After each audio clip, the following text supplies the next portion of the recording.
I just got a little thing coming through about being called a nutter or crazy as an empowered woman, which is something that's followed me through my life.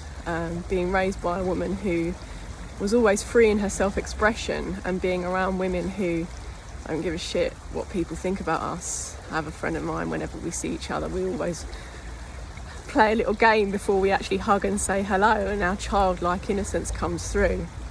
And all of these actions of self-expression, you know, not being afraid to talk our minds, not being afraid to dress the way we want, to say how we feel, being authentic, being fully embodied in our now power. It really reflects the sort of dead and decaying, because it has gone, it's an old paradigm, patriarchal system of how, and it has been a lot of men that I've recently sort of encountered, well, not recently, over the past couple of years. There's some of the narcs that I wrote about in the Roots, Rascals and Rain 6 article about reasons why I went to Jamaica and the shamanic initiations, sparked by some strange people in my life, mostly narcissists, unhealed people, unhealed men. And when men like that continue to sort of refer to women like me as nutters or as crazy, it really just shows their lack of inner standing around, or lack of having ever met a woman fully embodied in her power. Because ultimately, when we're called crazy or nutter, which is a state of mind, people can be crazy and psychotic. I have encountered a few people recently. People can be mentally ill and nutty. And I think labelling a divine empowered woman who basically is not afraid to speak her truth, is not afraid to be her full self, you know, it could be considered eccentric, outlandish, independent. A woman who, since uni, have paved my way in the world, never depended on anybody at all, travelled the world, well, not all of it, but, you know, made plans, done what I wanted to do, made the best out of the life that I chose for myself. What makes me crazy? What makes me nutty about that? You know, I have things now where obviously I'm talking to people that are not in the physical realm, and thank you, Crow, and I dance down the street because I don't care, because when I've clearly been activated in Jamaica. Whenever I listen to my songs and my roots or whatever, when I'm listening to music that I like, I can't not move. The frequency shifts in my energy, and I need to release it, because that is the power that's come through the artists, the creators of that piece of music. I feel the emotion. You know, why would I listen to shit music? You know, if I'm listening to music and I don't want to dance, it's not the type of music that I want to be listening to. I want to listen to music that's going to move me, and that, with a person like me who's not scared of what people think, it does move me literally. So coming back to, there's quite a few tangents here, because there's a lot on my mind about these words having been called crazy by a few men over the past couple of years. It's just this remembrance and reminder to men and women, because it isn't all men, of course. Some see me as an empowered goddess. I am being called empress and goddess by conscious men who've done the work, because at the end of the day, it's still a judgment. We get punished for the judgments. You know, whatever our belief system, you can't go round using these loose terms. Words are powerful, really, really powerful. You go around labelling, describing friends or people as nutter or crazy and all of this, it's going to come back on you. Ultimately, you know, we can all have a laugh and people say, oh, she's a nutter, she's crazy, because I do things differently. You know, there's a lot of work online about the dark feminine, about the wildly embodied feminine, about being in our true power, an empowered female. And an empowered female can also want to be a housewife, can also want to look after the home and go back to traditional roles. That's something that's important to me as well. I've never wanted to be a career woman. I've done the career thing. I've been in corporate, I've done jobs, but I've never wanted a career. Subconsciously, I think it was over me making an actual choice, because I just went from job to job, because on the side I was promoting, and for me life was about living always, and that is, I guess, And I'm grateful for all the lives that I've lived from my ancient days. I knew what mattered in life. So I've made a point through every choice over the years, whether I've been fully happy in myself or not, fully love myself or not, is I made the choices that would make me a richer person. And by rich, I mean of cultural insights, of beautiful memories across different countries, across different communities. I've still got connections with people around the world. That matters to me. It's always mattered to me. And so when people reduce empowered women who have stood on their own 2 feet for their whole lives outside of the family unit, you know, if we are lucky to be raised in that way, from 17, 18, what makes us crazy? Every decision I've made has been, actually, I've been working in my masculine, so it's been a calculated sort of strategic move towards the betterment of myself so that I can pay my own rent. At some point, you know, later in my life, live on my own for a good few years. Well, that was a fucking waste of money, to be honest. Excuse the Francais, but, you know, that's me, I swear. But I would never turn back time. You know, my little flats or wherever I've lived in London, across the day, I love living on my own, you know, and there's many lessons to that. But with the words that people use to describe empowered women, I've never wanted to be a boss bitch. I might have been acting like a bitch as a boss when I was triggered by various gossip and awful things that were going on around me in a toxic workplace where I wasn't my best self. I'm not a bitch by nature. Now I've learned to be a bitch because, well, this is probably the terminology people use it as, because I've got boundaries. I mean, I'm not a bitch because I've got a nice tender heart. It's just we have to, well, someone who I'm really enjoying watching at the minute, he talks about the pillars of severity. We have to have these pillars of severity up in our life when we lead with love, when our heart is huge, and when the love vibration is consistently what we aim to maintain. When I say aim, because we can stumble, especially at the minute in between these 2 eclipses, I'm being walloped. As my granddad used to say, I'm getting a proper royal walloping.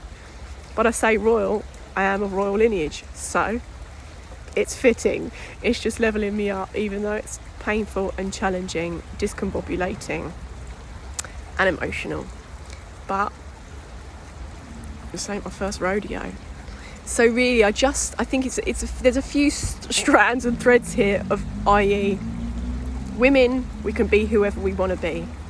Men who are part of the old dying paradigm of the patriarchal system where they use words to oppress women, like she's crazy, she's this, that and the other. No, an embodied, true divine feminine can be and act in whatever way she wants, and anyone who judges that behaviour, that is a reflection of them and their lack of inner standing around a full embodied, true divine feminine who is intuitive, psychic, connected to nature, might want to talk to animals, does whatever they want, might not want to speak for 5 days, because at the end of the day, when we are living in our true power, I know that there's nothing that I do that is crazy, because I love myself so much to allow myself to be my full self, my full multi-dimensional existence. I live it. You know, my living is very, very intentional. I wake up in the morning, I make every choice has intention. Every choice I have is a conscious decision. When things are not conscious, that's when it's crazy. So let's make sure that we're not around people who are trying to disempower us by saying things like that and calling us crazy or this or that or that. Or, you know, some of it's in jest or whatever, but outlandish, eccentric, people might call me weird. Cool, weird is better. Anything that I do from morning to evening right now, especially where it's related to my physical body, I rise, lemon and ginger, I have my herbal tea, is a conscious decision. Nothing around that is crazy. When you want to be doing your alfalfa spreads, when you want to be living like that, that ain't crazy. Men or women who are not empowered in their and balanced in their own divine masculine, divine feminine energies will always see the other who is acting in their full power as weird, crazy or whatever. And as I said before, I've had some vicious comments. People call me like, just, you know, people that I liked call me things like cray, you're this, you're that. I mean, when you do that to someone, what is the intention behind it? As I said, I'm a woman who's empowered in my being, and I have intention and conscious thought behind every action. I would never go around saying things like that, because my intention at that point would mean what? What am I trying to imbalance that other person by saying that around them? You know, what is my aim by calling somebody that? Words and intention are the basis of how we fully come into our power. And if we don't live with that, and we're not around people that want to empower us, then we've got to start shedding. Because random loose comments like that, you know, nobody has the power to influence my love of self and my intention and the ways that I'm moving. But I just find it really interesting, because that's just who I am, curious mind, of the language people use, of the words that are directed at us, because it is never about us, it's about that person. So if people are calling us, women or men who are coming into our power right now with part of this ascension, living in our true authenticity, that's their problem, it's not ours. 1111, it's full alignment. We are not just one thing, and the divine feminine, a fully embodied divine feminine, is a rare being, but it doesn't need to be rare, because I would like, and I know I see more of us women claiming it.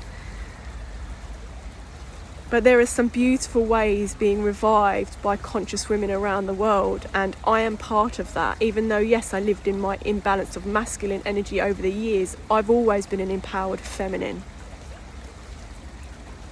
You know, thanks to the women around me who, when I grew up, and the women that I have in my life right now. And so be mindful of the words that we use and our thoughts towards somebody's character who's just different. It means that you're not celebrating differences. So what's the point in being alive if we don't celebrate differences? We want to hang around people, the same people all the time. How do we learn? It's boring. Life is incredible. There is so much wonderment and beauty and elevation that we can find in every single moment if we choose ourselves. We can't go around listening to the opinions of others. We are being kept small by their projections. And so do not claim that. Things might hurt, especially if it's from friends and loved ones. But at the end of the day, we are stronger than that. This life is we are the only ones here. Everything we experience is a manifestation of our current state of mind. And the now moment is the only moment that matters. So please disregard any stupid comments that people make, or their opinion of us being nutty or crazy or whatever, because we live in our full authenticity. It just means that our light is so bright, it's shining on their lack of understanding of difference, of fully embodied empowerment, whether it's a man or a woman. I mean, this is also just energy, in a full true balance of masculine and feminine energies. Because when they blend together, when they come together in sacred union as well, and take on a whole new meaning, then words like marriage are very different to how people have experienced them up until now. Words like marriage, because of divorce and things like that, have been tarnished. Sacred union has been tarnished because people haven't been moving into union in healed ways. They haven't been coming into union with balanced divine feminine and divine masculine energy, which means everything's set up for failure anyway, because women take on the masculine role, or masculine take on the feminine role, and it's not built, it's not sustainable. I'm not saying people can't work on things and we can't get back to a level of balance.